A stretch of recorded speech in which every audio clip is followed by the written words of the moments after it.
A joyful reunion at Kyiv station in time for the holidays. 9 months after she fled the war for Germany, Hanna Varavenko and her son made it back to see her husband, who didn't give his name.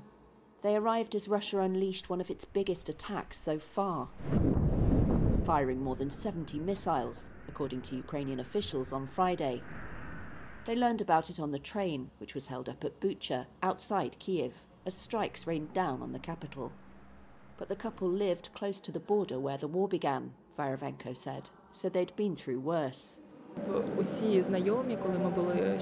All my friends in Germany and all our friends who stayed in Ukraine tried to dissuade us from this trip, but I haven't seen my husband and father for 9 months. It was very important for us to see each other, at least for this week. The journey is over 2 days, but this is worth it.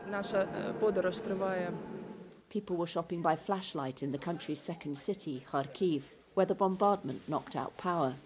It forced emergency blackouts across the country, which is frozen in the depths of winter. Others took refuge in Kharkiv's subway as explosions went off overhead.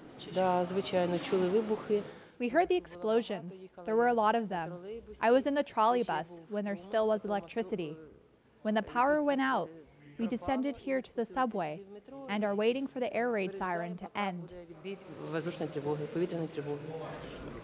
Russia has rained missiles on Ukrainian energy infrastructure since early October, after several battlefield defeats. But Friday's attack seemed to cause more damage than usual. Kyiv warned late on Thursday that Moscow was planning an all-out offensive early next year, perhaps as soon as January. Russia flew warplanes near Ukraine to try to distract its air defences, Ukraine's Air Force said.